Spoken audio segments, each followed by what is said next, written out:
Good evening. This is Anthony Dates again, posting my discussion for discussion 3.3 Bravo. In this discussion, I'll be going over the 5 questions for the lesson and giving my response to them. We're going to start with question number 1. The question is, what is your overall response to the role propaganda plays in shaping perspectives about people from other cultures, and do you see evidence of ethnic-focused propaganda today? So, unfortunately, um, for me, until I had the chance or the opportunity to go visit other countries, I too did pay close attention to the propaganda. I remember the first time I went out of the country, and when I prepared to go out of the country, I was, looking at all the media, looking at all the video footage and things like that to kind of give my impression of that country.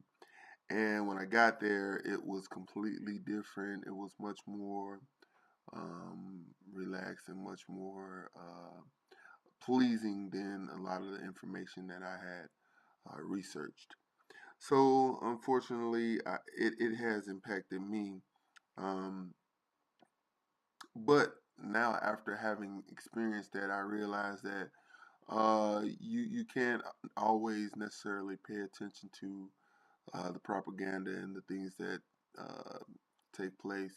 I learned that I had to do a little bit more deeper research and not just settle for the flashing lights that's right in front of you. Uh, the second part of that question is, do you see evidence of ethnic focused propaganda today? Um, you do. I would say you absolutely do. Some areas that get the bad perception are like areas like Africa, the Middle East, and even now uh, South America or Mexico for the United States.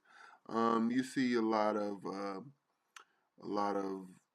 the propaganda kind of, obviously with the last little presidential election, we saw them a lot of talk about the border, and then you saw how they attacked the Mexican population about coming over into the United States. So, and there was a lot of negative propaganda, not just about the immigrants, but it was about the entirety of that country, that nationality of people coming over into the United States. So um, there was a lot of negative propaganda in that way, and similar to a lot of what we've seen in the past. So we just have to be wise and mindful of how we hear and entertain that information that's given to us. Question number 2. It says, in segment 17 of Propaganda Wars, the narrator of the U.S. government documentary closes with these words: "We are setting a standard for the treatment of people who may have loyalties to any enemy nation. We are protecting ourselves without violating the principles of Christian decency." What is your reaction to this statement? Um, so this again is a part of the propaganda. Um, so they try to use some key terms here, right? They try to use the statement Christian decency, right, to kind of draw in the American people because it's in at this time it was a predominantly Christian country. We still are, but the focus was to be um, comparing our faith to another faith, which Japanese people or other faith. that they were fighting at that time. So they used this Christian decency to kind of help them uh, manipulate the people in America to believe that although the things that we were doing could be borderline wrong, we're setting a standard for any of our enemies, any people that are against us or don't express the same loyalty to our country. We as Christians are obligated to set this standard. And um, as a Christian, um, I am obligated to treat people how the Word of God tells us to treat people. In fact, the Word of God tells us to do good to our enemies, right? So I'm not saying that necessarily has to take place when you're talking about war or whatever, but I'm saying that in the event that you capture your enemies or things like that, we have to be mindful of how we are treating those that aren't loyal to us. In this case, they started treating people.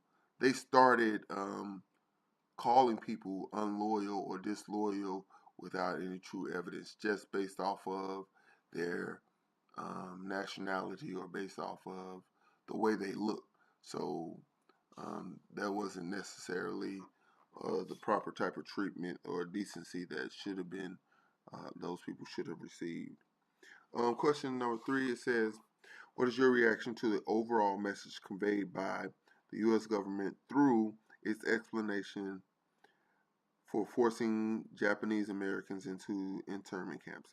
So that's kind of what I was talking about. So um, this act was despicable.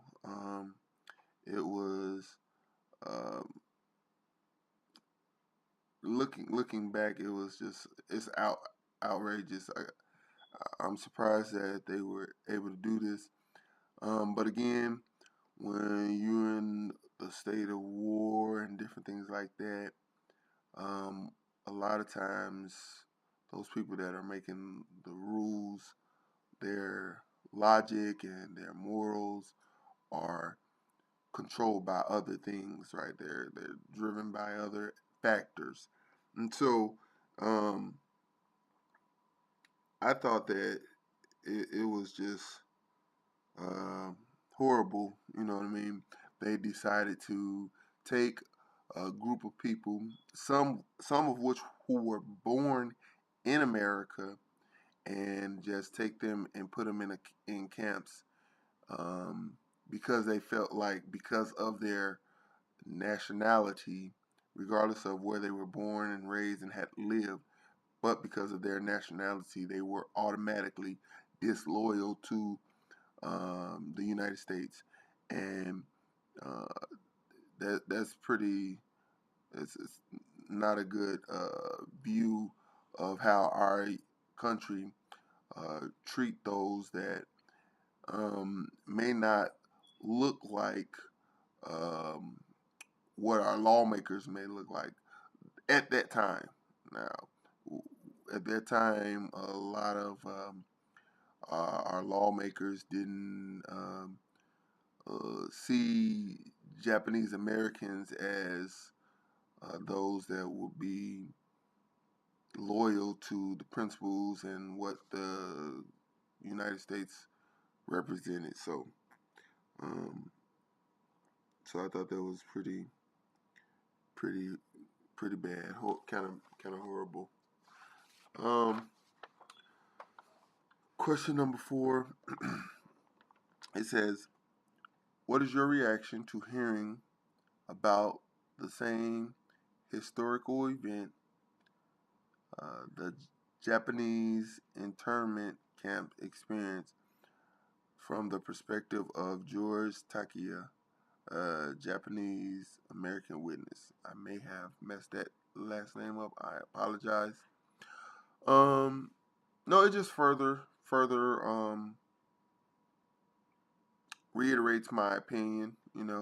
Having the opportunity to hear someone, and I actually accidentally uh, had my YouTube on auto, and I actually heard more than one perspective of that in those internment camp experiences, and it was just um, it was amazing to hear how our country had so quickly turned on so many um, Japanese Americans.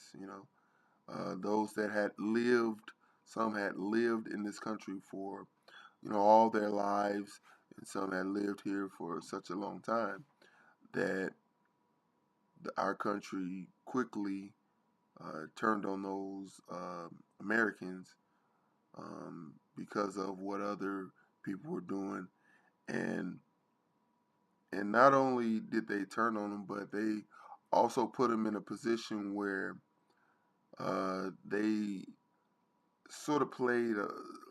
As you listen to Mr. George, his perspective, they sort of played little psychological games with them to try to, you know, test their loyalty or, try to find out if they were loyal to our country. And it was unfortunate that that was their behavior and how our leadership for this country behaved at that time of war. Um, Question number 5. It says, if you were to engage in some type of ongoing cross-cultural ministry with the Japanese Americans upon their release from the internment camps, what would that ministry be? And what first steps would you take to begin? So, obviously, the first step, um, the, the the ministry will be like a reconciliation project. It will be an opportunity for us to work to build a better relationship with um, the Japanese Americans in this country, because what I found out that it is easier to um, destroy, to break down relationships, to um, hinder relationships. It's easier to do that than it is to build them. So now, at that point, there were some people who were scarred at this great country, at the United States, because something that they had nothing to do with, had no involvement in, caused the entire country to turn on them amidst in that country. You know, so we would have needed to reconcile, or build a better relationship with the Japanese Americans. So what I would have done was just kind of work to let them know that um, all people were important to God, um, and kind of really illustrated, even looking at the war, how how God was manipulated throughout the war. How uh, those other countries used God to kind of coerce their people into believing, what they believed, and how they were trying to, create a dynasty, create a deity, and all these things. Um, I would let them know, really just let them know the power of prayer and how uh, about the Bible and what the Bible stood for and what the principles of Jesus stood for when he went to the cross and died. And I will let them know looking at Jesus as our example, even in his prayer, um, even in what he did in his as he died on the cross, as he was preparing. His focus was forgiveness, right? Um, he was asking God to forgive them, um, as well as we have to be. In his prayer, he mentioned that we are to um, forgive ourselves, ask God to forgive us, forgive me, um, and forgive others, those that have wronged me, those that have done me wrong. Um, so I would really introduce the concept of forgiveness and how important forgiveness is. Um, and then I would let them know about eternal hope, hope of salvation, which is what Jesus um, made his sacrifice for, to give us the opportunity for eternal salvation and that eternal hope, which exceeds all that we experience and have and go through in this life. All right. Those were the 5 questions. All right. Thank you, and God bless.